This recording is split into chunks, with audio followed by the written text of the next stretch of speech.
And that's the only way they will get legitimacy in conversations with countries like Iran. Iran, we know, is ramping up its nuclear program. Biden's diplomacy is failing in Iran. The peace talks are making no progress. And now Iran is issuing threats to the US. This week, Iran is observing the second death anniversary of Qasem Soleimani. He was Iran's top military general, the man who built Tehran's clout in West Asia through militia forces. He was killed in a US drone strike 2 years back.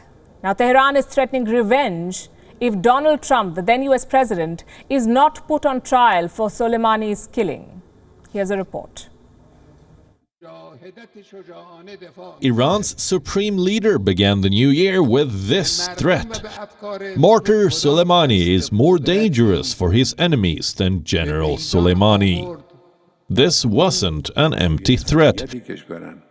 This week, 2 major Israeli publications were hacked. For several hours, their websites showed this message: "We are close to you where you do not think about it." There was a picture of Qasem Soleimani, too. It didn't end there. In the Red Sea, Houthi rebels from Yemen seized a ship. And in Baghdad, 2 armed drones targeted the international airport. These were not isolated incidents. These were connected.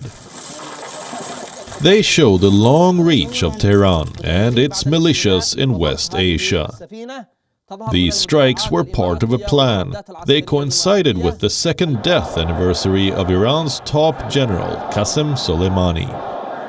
He was killed in a drone strike ordered by former US President Donald Trump in 2020. Even after 2 years, Soleimani's death remains a rallying point for Tehran. This week, Iran held a massive memorial for Soleimani. President Ebrahim Raisi used the occasion to pledge revenge. He wants the US government to put Trump on a trial.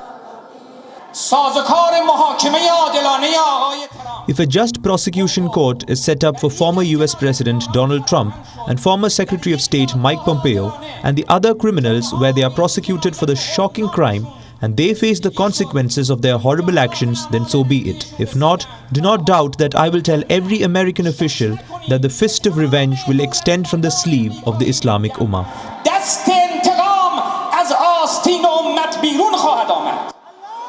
Iran is becoming a headache for Joe Biden. His administration promised to tame Tehran.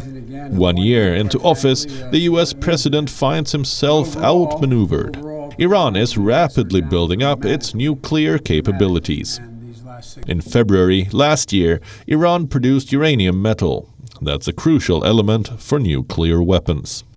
The US and allies condemned Tehran's actions, but they stopped short of pushing Tehran.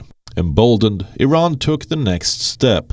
It blocked an investigation by the International Atomic Energy Agency. It then stepped up its uranium enrichment capacity and increased the production of advanced centrifuge parts, a key ingredient to make a nuclear bomb. In the last 12 months, Iran's nuclear program has made rapid advances. Biden's diplomacy hasn't. And now Washington admits that talks might not lead to peace. I'm not going to put a time limit on it or give you the number of meters remaining on the runway, except to say, yes, it is getting very, very, very short.